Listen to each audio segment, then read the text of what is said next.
Hi hello ನಮಸ್ಕಾರ. ನಾನು ನಿಮ್ಮ ದೇವರಾಜ್ ಕಾಮ್ನೂರ್, ತಿರುಳುಗನ್ನಡ ನಾಡು, ಕೊಪ್ಪಳದಿಂದ. ಪ್ರಿಯ ಮಿತ್ರರೇ, ನಮ್ಮ ಒಂದು ಯೂಟ್ಯೂಬ್ ಚಾನಲ್ ವತಿಯಿಂದ ಇಲ್ಲಿವರೆಗೆ ಟಿಟಿಗೆ ಸಂಬಂಧಪಟ್ಟ ಹಾಗೆ ಸುಮಾರು 5 ವಿಡಿಯೋ ಸರಣಿಗಳು ಬಂದಿವೆ. ಆ 5 ವಿಡಿಯೋ ಸರಣಿಗಳಿಗೆ ತಾವು ಅತ್ಯುತ್ತಮವಾದ ಬೆಂಬಲವನ್ನು ಕೊಟ್ಟಿದ್ದೀರಿ. ಇದೇ ತರದ ಬೆಂಬಲವನ್ನು ನಾವು ಮುಂದಿನ ಒಂದು ವಿಡಿಯೋ ಸರಣಿಗಳು ಕೂಡ ತಾವು ಕೊಡ್ರಿ ಅಂತ ಹೇಳ್ತಾ, ಪ್ರಿಯ ಮಿತ್ರರೇ, ಹೊಸದಾಗಿ ಯಾರು ನಮ್ಮ ಒಂದು ಯೂಟ್ಯೂಬ್ ಚಾನಲ್ ಅನ್ನು ನೋಡ್ತಾ ಇದ್ದೀರಿ ಅವರೆಲ್ಲರೂ ದಯವಿಟ್ಟು ನಮ್ಮ ಈ ಒಂದು ಯೂಟ್ಯೂಬ್ ಚಾನಲ್ಗೆ ಸಬ್ಸ್ಕ್ರೈಬ್ ಆಗಿರಿ. ಪಕ್ಕದಲ್ಲಿರುವಂಥ ಬೆಲ್ ಬಟನ್ ಅನ್ನ ಟಿಪ್ ಮಾಡೋದನ್ನು ಮಾತ್ರ ಮರಿಬಾಡ್ರಿ. ಮತ್ತು ಹೆಚ್ಚು ಜನರಿಗೆ ಈ ಒಂದು ವಿಡಿಯೋ ಸರಣಿಗಳನ್ನು ಕೂಡ ಶೇರ್ ಮಾಡ್ರಿ ಅಂತ ಹೇಳ್ತಾ, ಇನ್ನೇನು ಕೆಲವೇ ದಿನಗಳಲ್ಲಿ ಇಲಾಖೆಯಿಂದ ಟಿಇಟಿಗಾಗಿ ಈ CBT ಮಾದರಿಯಲ್ಲಿ ಒಂದು ನೋಟಿಫಿಕೇಶನ್ ಹೊರಬಿಡುವಂಥ ಸಾಧ್ಯತೆ ಇದೆ. ಅಂದರೆ CBT ಬೇಸ್ಡ್ ಅಂತಂದ್ರೆ ಕಂಪ್ಯೂಟರ್ ಬೇಸ್ಡ್ ಟಿಇಟಿಗೆ ನೋಟಿಫಿಕೇಶನ್ ಇನ್ನೇನು ಕೆಲವೇ ದಿನಗಳಲ್ಲಿ ಹೊರಬೀಳುವಂಥ ಸಾಧ್ಯತೆ ಇದೆ. ಹಾಗಾಗಿ ತಾವೆಲ್ಲರೂ ಜಾಗರೂಕತೆಯಿಂದ ಟಿಇಟಿಗೆ ಬಹಳಷ್ಟು ಸಮಯವನ್ನ ಕೊಟ್ಟು ಅಧ್ಯಯನದಕ್ಕೆ ತಮ್ಮ ಗಮನವನ್ನ ಕೊಡ್ರಿ ಅಂತ ಹೇಳ್ತಾ, ನಮ್ಮ ಈ ಒಂದು ವಿಡಿಯೋ ಸರಣಿ ಆರಂಭಿಸೋಣ.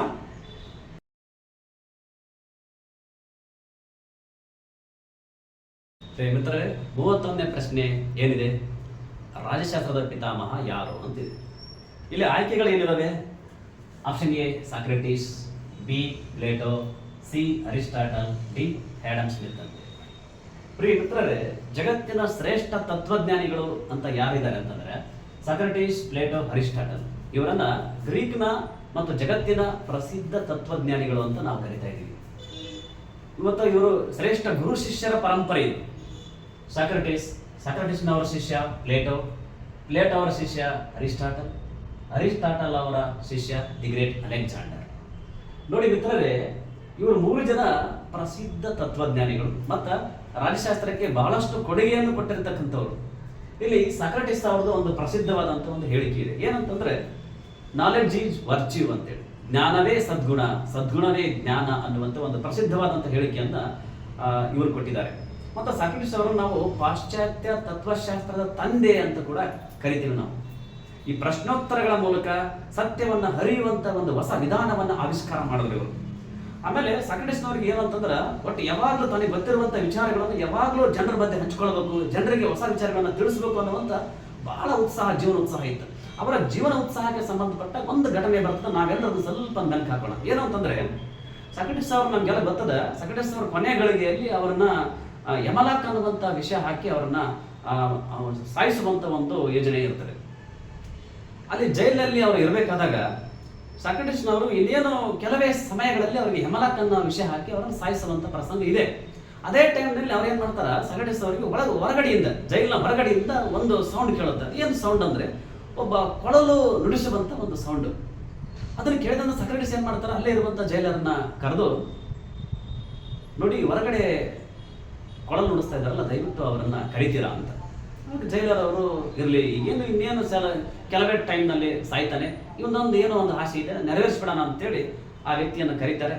ಅವಾಗ ಸಾಕ್ರೆಟಿಸ್ ಅವರು ಆ ಕೊಳಲು ಊದುವಂತಹ ವ್ಯಕ್ತಿಯನ್ನ ಕರೆದಾದ್ಮೇಲೆ ಅವರನ್ನು ಉದ್ದೇಶಿಸಿ, ನೀನು ಕೊಳಲನ್ನು ಬಹಳ ಚಂದ ನುಡಿಸ್ತಾ ಇದೆಯಾ, ಇದನ್ನ ದಯವಿಟ್ಟು ನನಗೆ ಕಲಿಸ್ಕೊಡ್ತೀಯಾ ಅಂತ ಅವನಲ್ಲಿ ಕೇಳಿ, ಅದನ್ನ ಅವನಿಂದ ತಾನು ನುಡಿಸೋದನ್ನು ಕಲಿತರು, ಕೊಳಲು ನುಡಿಸೋದನ್ನು.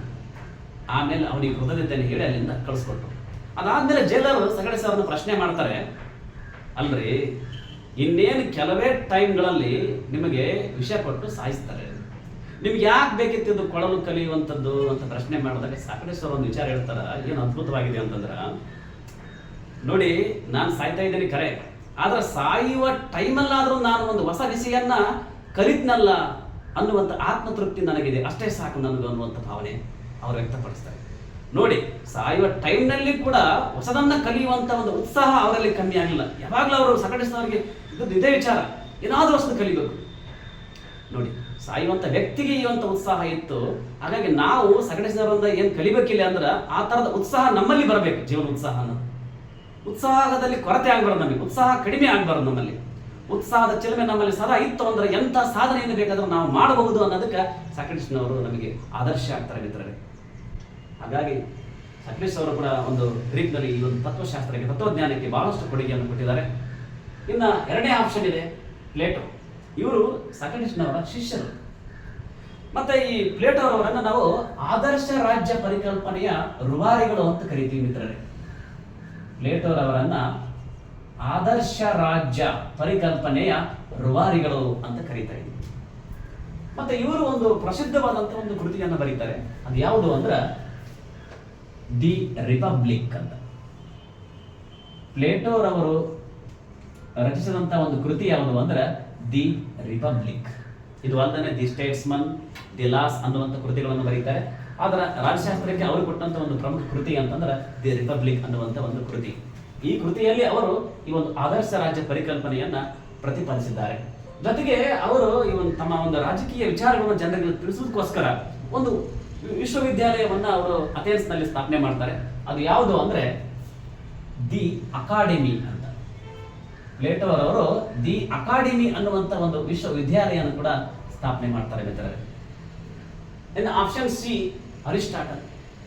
ಇವರು ಯಾರು? ಪ್ಲೇಟೋರವರ ಶಿಷ್ಯರು ಅರಿಸ್ಟಾಟಲ್ ಅವರು. ಇವರು ಕೂಡ ಗುರು ಪ್ಲೇಟೋರವರ ವಿಚಾರಗಳನ್ನ ಜಗತ್ತಿಗೆಲ್ಲ ತಿಳಿಸಬೇಕು ಅಂತ ಹೇಳಿ ಅವರು ಕೂಡ ಒಂದು ಪ್ರಸಿದ್ಧವಾದಂಥ ಕೃತಿಯನ್ನು ಬರೀತಾರೆ. ಅದು ಯಾವುದು ಅಂದ್ರೆ ದಿ ಪಾಲಿಟಿಕ್ಸ್ ಅಂತ. ದಿ ಪಾಲಿಟಿಕ್ಸ್ ಅನ್ನುವಂಥ ಒಂದು ಕೃತಿಯನ್ನ ಬರೀತಾರೆ.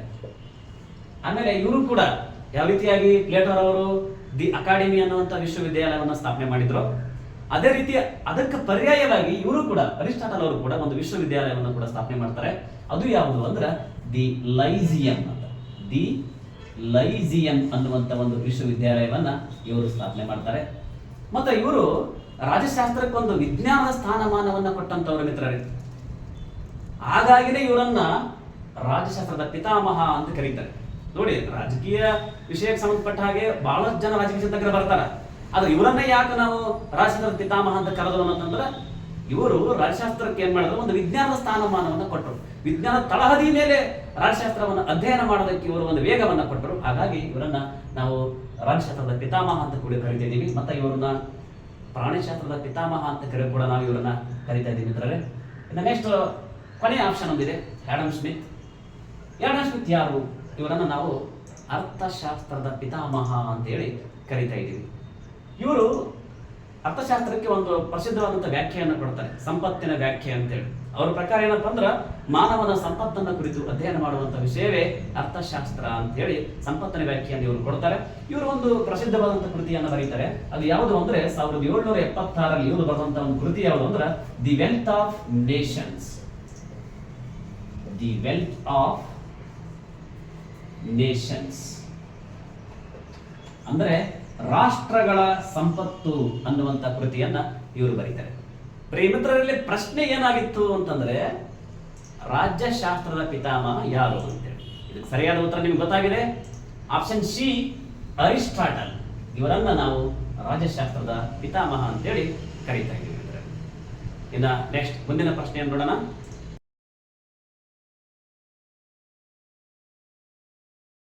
ಮಿತ್ರರೇ, 32ನೇ ಪ್ರಶ್ನೆ ಏನಿದೆ, ಕೊಡವರ ದಕ್ಷಿಣ ಭಾರತದ ಕೊಡವರ ಧರ್ಮ ಮತ್ತು ಸಮಾಜ ಎನ್ನುವ ಕೃತಿಯನ್ನ ಬರೆದವರು ಯಾರು ಅಂತೇಳಿ. ಆಯ್ಕೆಗಳು ಹೀಗಿದಾವೆ ಇಲ್ಲಿ. 1ನೇ ಆಯ್ಕೆ GS ಘುರೆ, 2ನೇ ಆಯ್ಕೆ ಶ್ರೀ ಪಾರ್ವತಮ್ಮ, 3ನೇ ಆಯ್ಕೆ AR ದೇಸಾಯಿ, 4ನೇದು MN ಶ್ರೀನಿವಾಸನ್ ಅಂತಿದೆ. ಇಲ್ಲಿ 1ನೇ ಆಪ್ಷನ್ GS ಘುರೆ ಅಂದ್ರೆ ಗೋವಿಂದ ಸದಾಶಿವ ಘುರೆ ಅಂತೇಳಿ. ಇವರನ್ನು ನಾವು ಭಾರತದ ಸಮಾಜಶಾಸ್ತ್ರದ ಪಿತಾಮಹ ಅಂತ ಕರಿತೀವಿ. ಟೋಟಲಿ ನಾವು ಸಮಾಜಶಾಸ್ತ್ರದ ಪಿತಾಮಹ ಅಂತ ಯಾರು ಕರಿತೀವಿ? ಆಗಸ್ಟ್ ಕಾಮ್ಟೆ ಅವ್ರನ್ನ ಕರಿತೀವಿ. ಆದ್ರೆ ಇಲ್ಲಿ GS ಘುರೆ ಅವ್ರನ್ನ ನಾವೇನಂತ ಕರಿತೀವಿ ಅಂದ್ರೆ ಭಾರತದ ಸಮಾಜಶಾಸ್ತ್ರದ ಪಿತಾಮಹ ಅಂತ ಕರಿತಿದ್ವಿ. ಯಾಕೆ ಕರಿತಿದ್ದೀವಿ ಇವರನ್ನ ಭಾರತದ ಸಮಾಜಶಾಸ್ತ್ರದ ಪಿತಾಮಹ ಅಂತೇಳಿ ಅಂತಂದ್ರೆ ಇವರು ಮುಂಬೈ ವಿಶ್ವವಿದ್ಯಾಲಯದಲ್ಲಿ ಈ ಒಂದು ಸಮಾಜಶಾಸ್ತ್ರ ವಿಷಯವನ್ನ ಪ್ರತ್ಯೇಕ ವಿಷಯವನ್ನಾಗಿ ಇವರು ಅಭಿವೃದ್ಧಿಪಡಿಸಿದ್ರು ಮಿತ್ರರೇ. ಸೊ ಹಾಗಾಗಿ ಇವರನ್ನು ನಾವು ಏನಂತ ಕರಿತೀವಿ ಅಂತಂದ್ರೆ GS ಘುರೆ ಅವರನ್ನ ಭಾರತದ ಸಮಾಜಶಾಸ್ತ್ರದ ಪಿತಾಮಹ ಅಂತ ಕೂಡ ನಾವು ಕರಿತಾ ಇದ್ದೀವಿ. ಇನ್ನ 2ನೇ ಆಯ್ಕೆ ಇದೆ ಸಿ ಪಾರ್ವತಮ್ಮ. ಇವರು ಕರ್ನಾಟಕದ ಪ್ರಸಿದ್ಧವಾದಂತಹ ಸಮಾಜಶಾಸ್ತ್ರಜ್ಞರು. ಅದರಲ್ಲಿ ಎಸ್ಪೆಷಲಿ ವಿಶೇಷವಾಗಿ ಇವರು ಯಾವುದರ ಕುರಿತು ಬಹಳಷ್ಟು ಅಧ್ಯಯನವನ್ನು ಮಾಡಿದ್ದಾರೆ ಅಂದ್ರೆ ಮಹಿಳೆಯರ ಶಿಕ್ಷಣ, ಮಹಿಳೆಯರ ಸಬಲೀಕರಣ, ಮಹಿಳೆಯರ ಆರ್ಥಿಕ ಸ್ಥಿತಿಗತಿಗಳು, ಇವುಗಳ ಕುರಿತು ಒಂದು ಸಮಾಜಶಾಸ್ತ್ರದ ವಿಶ್ಲೇಷಣೆಯನ್ನು ಇವರು ಮಾಡಿದ್ದಾರೆ. ನೆಕ್ಸ್ಟ್ 3ನೇ ಆಪ್ಷನ್ ಇದೆ AR ದೇಸಾಯಿ, ಅಖಿಲ್ ರಾಮಚಂದ್ರ ದೇಸಾಯಿ ಅವರು. ಇವರು ಭಾರತದ ಪ್ರಸಿದ್ಧ ಮಾರ್ಕ್ಸಿಸ್ಟ್ ಸಮಾಜಶಾಸ್ತ್ರಜ್ಞರು. ಇವರು ವರ್ಗಗಳ ಹೋರಾಟ, ಶೋಷಣೆ, ಆರ್ಥಿಕ ಶಕ್ತಿ ಇವುಗಳ ಆಧಾರಿತವಾಗಿ ಇಟ್ಕೊಂಡು ಸಮಾಜಶಾಸ್ತ್ರವನ್ನ ವಿಶ್ಲೇಷಿಸಿದ್ದಾರೆ. ಇವರೊಂದು ಕೃತಿ ಬರೀತಾರೆ, ಏನು ಅಂತಂದ್ರೆ social background of Indian nationalism ಅನ್ನುವಂಥ ಒಂದು ಕೃತಿಯನ್ನು ಬರೀತಾರೆ. ನೆಕ್ಸ್ಟ್ 4ನೇ ಆಯ್ಕೆ ಇದೆ MN ಶ್ರೀನಿವಾಸನ್. ಇವರನ್ನು ನಾವು ಕರ್ನಾಟಕದ ಸಮಾಜಶಾಸ್ತ್ರದ ಪಿತಾಮಹ ಅಂತ ಕರೀತೀವಿ. ಭಾರತಕ್ಕೆ ಅಂತೇಳಿ ಬಂದ್ರೆ JS ಗುರಿ ಅವರು ಭಾರತದ ಸಮಾಜಶಾಸ್ತ್ರದ ಪಿತಾಮಹ. ನಮ್ಮ ಕರ್ನಾಟಕದ ಸಮಾಜಶಾಸ್ತ್ರದ ಪಿತಾಮಹ ಯಾರು ಅಂದ್ರೆ MN ಶ್ರೀನಿವಾಸನ್ ಅವರು. ಇವರು ಬರೆದಂತ ಒಂದಿಷ್ಟು ಪ್ರಮುಖವಾದಂಥ ಕೃತಿಗಳು ಯಾವುದು ಅಂದ್ರೆ ದಕ್ಷಿಣ ಭಾರತದ ಕೊಡವರ ಧರ್ಮ ಮತ್ತು ಸಮಾಜ. ಇನ್ನೊಂದು ಯಾವ್ದಪ್ಪ ಅಂದ್ರೆ social change in modern India ಅನ್ನುವಂಥ ಇನ್ನೊಂದು ಕೃತಿ. ನೋಡಿ, ಈ ಒಂದು ಕೃತಿ ಏನಿದೆ ದಕ್ಷಿಣ ಭಾರತದ ಕೊಡವರ ಧರ್ಮ ಮತ್ತು ಸಮಾಜ, ಈ ಕೃತಿಯಲ್ಲಿ MN ಶ್ರೀನಿವಾಸನ್ ಅವರು ಏನ್ ಮಾಡಿದ್ದಾರೆ ಅಂತಂದ್ರೆ ಈ ಕೊಡವರ ಒಂದು ಧಾರ್ಮಿಕ ವೈಶಿಷ್ಟ್ಯಗಳು, ಅವರ ಧಾರ್ಮಿಕತೆಯ ವೈಶಿಷ್ಟ್ಯ ಜೊತೆಗೆ ಭಾಷಾ ವೈಶಿಷ್ಟ್ಯಗಳು ಜೊತೆಗೆ ಅವರ ಸಂಪ್ರದಾಯಗಳು, ಇವುಗಳ ಕುರಿತು ಅತ್ಯಂತ ವಿವರವಾದಂತಹ ಒಂದು ವಿಶ್ಲೇಷಣೆಯನ್ನ ಈ ಒಂದು ಕೃತಿಯಲ್ಲಿ ಅವರು ಮಾಡಿದ್ದಾರೆ.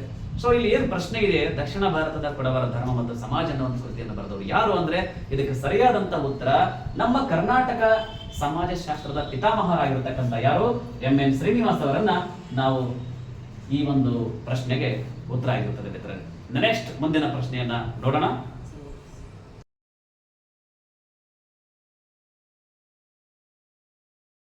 ಪ್ರಿಯ ಮಿತ್ರರೇ, ನೆಕ್ಸ್ಟ್ ಕ್ವಶನ್ ಏನಿದೆ ಅಂತಂದ್ರ ಡಾಕ್ಟರ್ BR ಅಂಬೇಡ್ಕರ್ ಅವರು ಸಂವಿಧಾನದ ಆತ್ಮ ಮತ್ತು ಹೃದಯವಿದ್ದಂತೆ ಎಂದು ಯಾವ ಮೂಲಭೂತ ಹಕ್ಕನ್ನ ಕರೆದಿದ್ದಾರೆ ಅಂತೇಳಿ.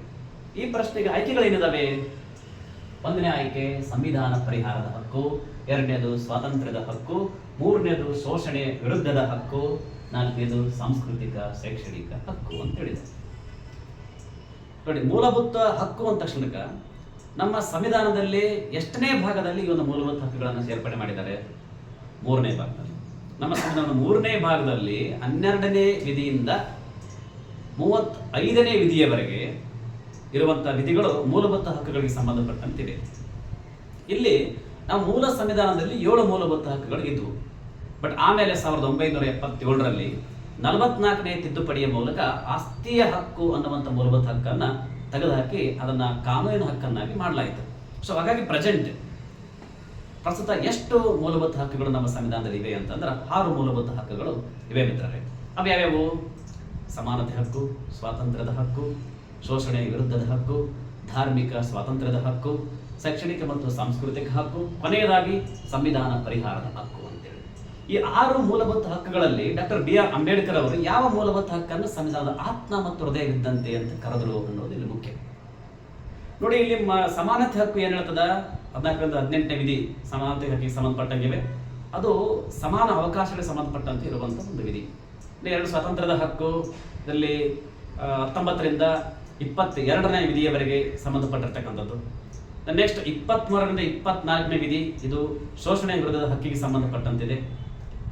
ಹಾಗೆ 25ರಿಂದ 28 ಇಲ್ಲಿವರೆಗಿನ ವಿಧಿಗಳು ಏನ್ ಮಾಡ್ತೇವೆ ಅಂತಂದ್ರೆ ಧಾರ್ಮಿಕ ಸ್ವಾತಂತ್ರ್ಯದ ಹಕ್ಕು ಇದಕ್ಕೆ ಸಂಬಂಧಪಟ್ಟಂತಿವೆ. ನೆಕ್ಸ್ಟ್ 29ರಿಂದ 30ನೇ ವಿಧಿಗಳು ಯಾವ ಹಕ್ಕಿನ ಬಗ್ಗೆ ಹೇಳ್ತವೆ ಅಂತಂದ್ರೆ ಅವುಗಳು ಶೈಕ್ಷಣಿಕ ಮತ್ತು ಸಾಂಸ್ಕೃತಿಕ ಹಕ್ಕಿಗೆ ಸಂಬಂಧಪಟ್ಟಂತಿವೆ.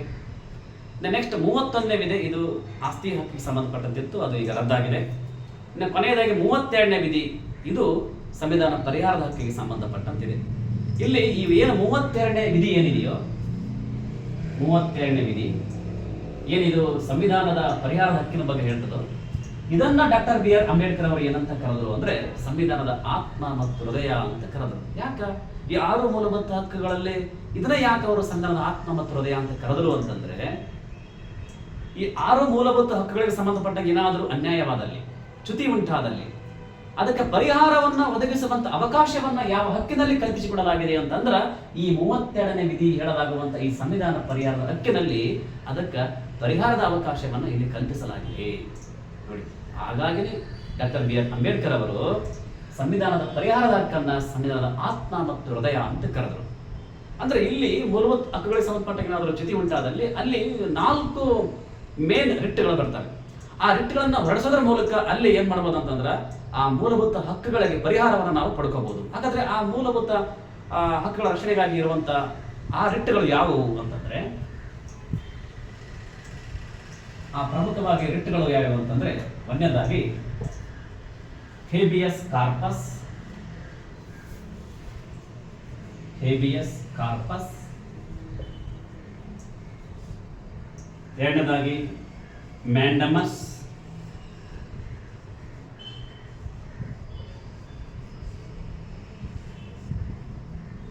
ಮೂರನೇದಾಗಿ ಪ್ರೊಹಿಬಿಷನ್,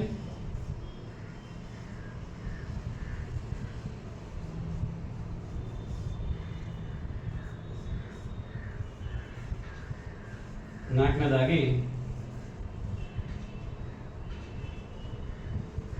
ಕೋ ವಾರೆಂಟೋ, ಐದನೇದಾಗಿ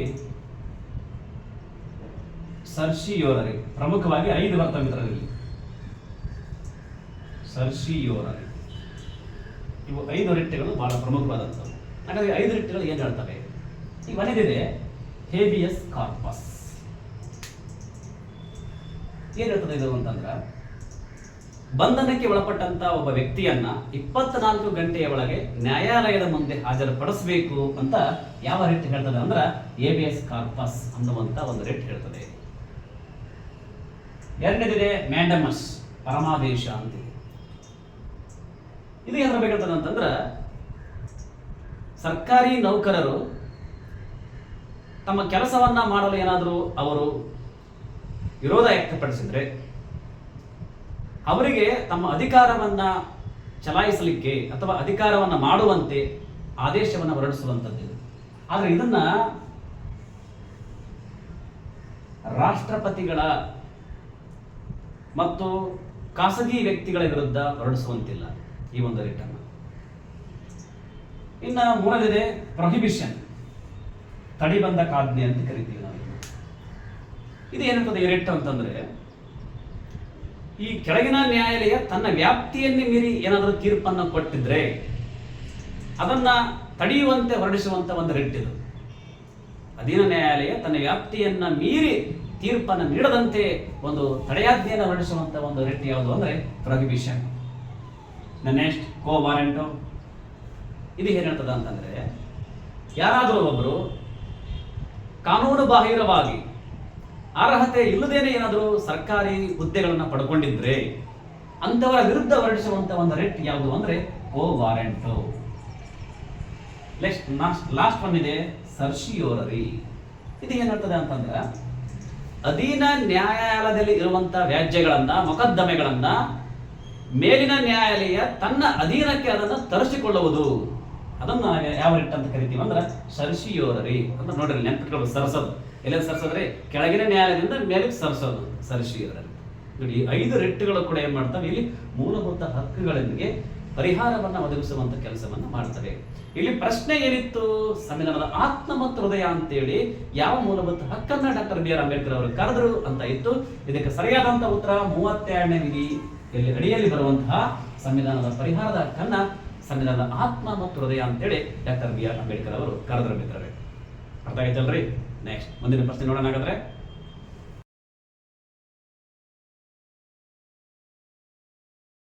ಪ್ರಿಯ ಮಿತ್ರರೇ, 34ನೇ ಪ್ರಶ್ನೆ ಏನಿದೆ ಅಂತಂದ್ರ, ಭಾರತದ ಪ್ರಥಮ ಮಹಿಳಾ ರಾಷ್ಟ್ರಪತಿಗಳು ಯಾರು ಅಂತ ಹೇಳಿ. ಈ ಪ್ರಶ್ನೆಗೆ ಆಯ್ಕೆಗಳು ಏನು ಕೊಟ್ಟಿದ್ದಾರೆ ಅಂತಂದ್ರೆ, option 1 Indira Gandhi, option 2 Sarojini Naidu, option 3 Sucheta Kripalani, option 4 ಪ್ರತಿಭಾ ಸಿಂಗ್ ಪಾಟೀಲ್ ಅಂತ ಹೇಳಿ. ಹಾಗಾದ್ರೆ ಈ 4 ಆಯ್ಕೆಗಳಲ್ಲಿ ಭಾರತದ ಪ್ರಥಮ ಮಹಿಳಾ ರಾಷ್ಟ್ರಪತಿಗಳು ಯಾರು? ಇಲ್ಲಿ ಒಂದೇ ಆಯ್ಕೆ ಇದೆ, ಇಂದಿರಾ ಗಾಂಧಿ. ಇಂದಿರಾ ಗಾಂಧಿ ಬಗ್ಗೆ ನಮಗೆ ಗೊತ್ತಿರುತ್ತದೆ.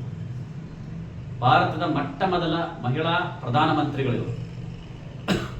ಆಮೇಲೆ ಇವರನ್ನ ಭಾರತದ ಹುಕ್ಕಿನ ಮಹಿಳೆ ಅಂತ ಕೂಡ ಕರಿತೇವೆ ನಾವು, ಇಂದಿರಾ ಗಾಂಧಿ ಅವರನ್ನು.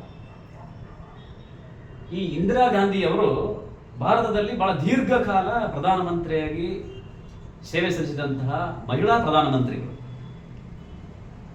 ಇವರು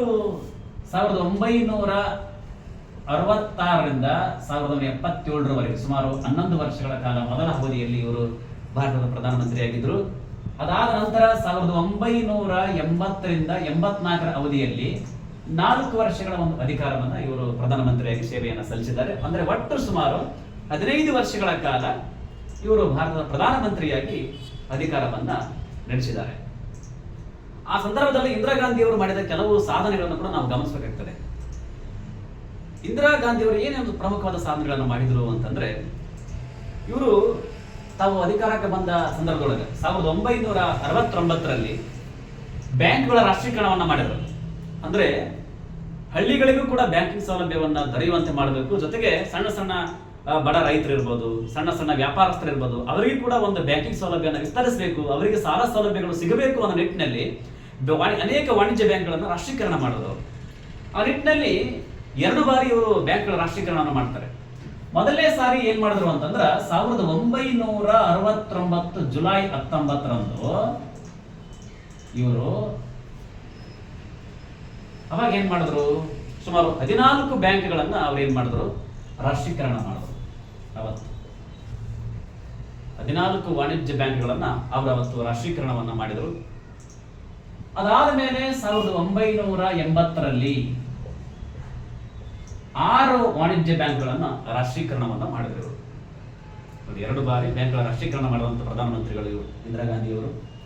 ಜೊತೆಗೆ ಇವರು 1971ರಲ್ಲಿ ಭಾರತ ಮತ್ತು ಪಾಕಿಸ್ತಾನ ಮಧ್ಯೆ ಯುದ್ಧ ನಡೆದ ಸಂದರ್ಭದೊಳಗ ಇವತ್ತಿನ ಏನು ಪೂರ್ವ ಪಾಕಿಸ್ತಾನ ಅಂತ ಕರಿತಾ ಇದ್ದೀವಿ, ಅದು ಬಾಂಗ್ಲಾದೇಶ ಅಂತೇಳಿ ಒಂದು ಹೊಸ ರಾಷ್ಟ್ರವಾಗಿ ಹೊರಹೊಮ್ಮಲಿಕ್ಕೆ ಕಾರಣೀಕರ್ತರು ಶ್ರೀಮತಿ ಇಂದಿರಾ ಗಾಂಧಿ ಅವರು.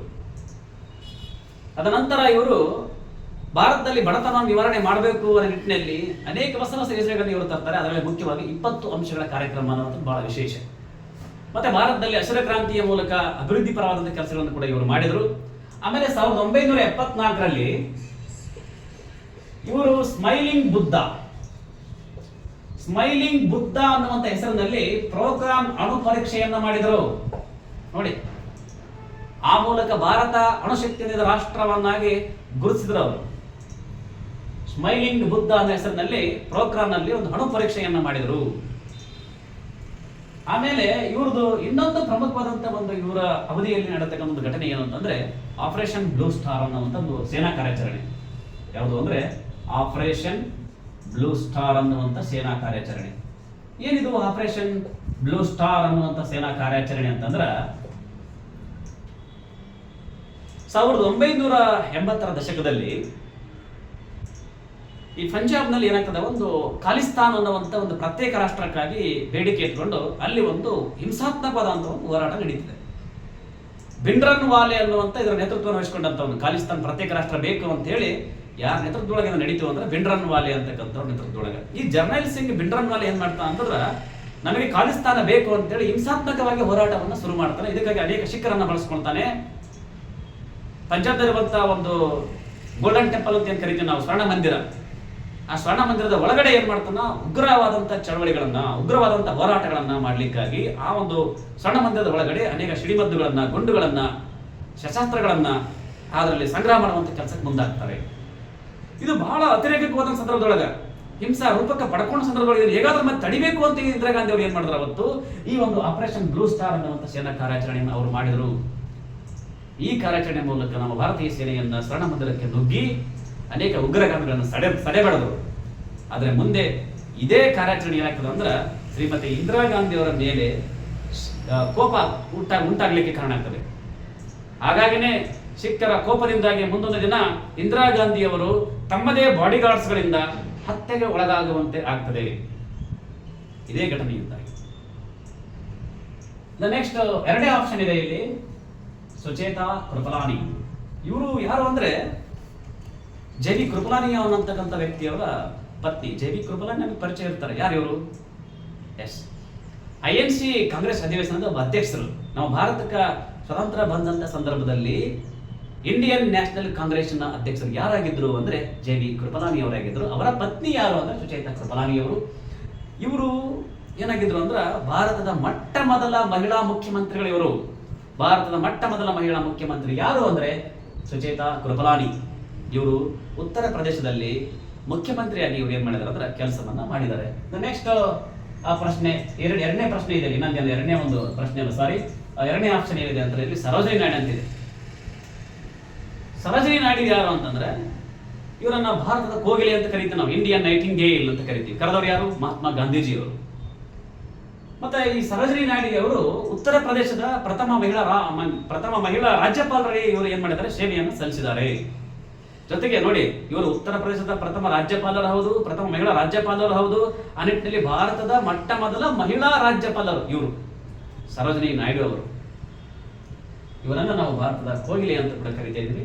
ನೆಕ್ಸ್ಟ್ ಇಲ್ಲಿ ಕೊನೆ ಆಪ್ಷನ್ ಇದೆ, ಪ್ರತಿಭಾ ದೇವಿ ಸಿಂಗ್ ಪಾಟೀಲ್. ನೋಡಿ, ಇವರು ಯಾರು ಅಂತಂದ್ರೆ ಇವರು ಭಾರತದ ಮೊಟ್ಟ ಮೊದಲ ಮಹಿಳಾ ರಾಷ್ಟ್ರಪತಿಗಳು. ಭಾರತದ ಮೊದಲ ರಾಷ್ಟ್ರಪತಿ ಡಾಕ್ಟರ್ ರಾಜೇಂದ್ರ ಪ್ರಸಾದ್. ಆದ್ರೆ ಭಾರತದ ಮೊಟ್ಟ ಮೊದಲ ಮಹಿಳಾ ರಾಷ್ಟ್ರಪತಿಗಳು ಯಾರು ಅಂದ್ರೆ ಶ್ರೀಮತಿ ಪ್ರತಿಭಾ ದೇವಿ ಸಿಂಗ್ ಪಾಟೀಲ್ ಅವರು. ಇವರು 2007ರಿಂದ 12 ಅವಧಿಯೊಳಗೆ 2007ರಿಂದ 12ರಲ್ಲಿ ಭಾರತದ 12ನೇ ರಾಷ್ಟ್ರಪತಿಯಾಗಿ ಇವರು ಏನ್ ಮಾಡಿದ್ದಾರೆ, ರಾಷ್ಟ್ರಪತಿಗಳಾಗಿ ಸೇವೆಯನ್ನು ಸಲ್ಲಿಸಿದ್ದಾರೆ. ಇದಕ್ಕೂ ಮುಂಚೆ ಇವರು ಏನಾಗಿದ್ರು ಅಂತಂದ್ರೆ ರಾಜಸ್ಥಾನದಲ್ಲಿ ರಾಜ್ಯಪಾಲರಾಗಿ ಕೂಡ ಇವರು ಸೇವೆಯನ್ನು ಸಲ್ಲಿಸಿದ್ದಾರೆ. ಇವರು ನಮ್ಮ ಪಕ್ಕದ ರಾಜ್ಯ ಮಹಾರಾಷ್ಟ್ರದ ಮೂಲದವರು ಇವರು ಪ್ರತಿಭಾ ದೇವಿ ಸಿಂಗ್ ಪಾಟೀಲ್ ರವರು. ಆ ರಾಷ್ಟ್ರಪತಿಯಾದ ಸಂದರ್ಭದಲ್ಲಿ ಅನೇಕ ಸ್ತ್ರೀಯ ಶಿಕ್ಷಣ, ಸ್ತ್ರೀಯರ ಸಬಲೀಕರಣಕ್ಕಾಗಿ ಬಹಳಷ್ಟು ವಿಶೇಷವಾದಂತಹ ಒತ್ತನ್ನು ಕೊಟ್ಟಿದ್ರು ಇವರು ಅಂತಕ್ಕಂಥದ್ದು ನಾವಿಲ್ಲಿ ಗಮನಿಸಬೇಕಾಗ್ತದೆ. ಇಲ್ಲಿ ಪ್ರಶ್ನೆ ಏನಿತ್ತು, ಭಾರತದ ಮೊದಲ ಮಹಿಳಾ ರಾಷ್ಟ್ರಪತಿಗಳು ಯಾರು ಅಂತಿತ್ತು. ಇದಕ್ಕೆ ಸರಿಯಾದಂತಹ ಉತ್ತರ ಶ್ರೀಮತಿ ಪ್ರತಿಭಾ ದೇವಿ ಸಿಂಗ್ ಪಾಟೀಲ್. ಇವರು ಭಾರತದ ಎಷ್ಟನೇ ರಾಷ್ಟ್ರಪತಿಗಳು, 12ನೇ ರಾಷ್ಟ್ರಪತಿಗಳು ಮತ್ತು ಭಾರತದ ಮೊಟ್ಟ ಮೊದಲ ಮಹಿಳಾ ರಾಷ್ಟ್ರಪತಿಗಳು. ಅರ್ಥ ಆಗಿದೆ ಅಂತ ಅನ್ಕೊಂತಾ ನೆಕ್ಸ್ಟ್ ಮುಂದಿನ ಪ್ರಶ್ನೆ ನೋಡೋಣ. ಹಾಗಾದ್ರೆ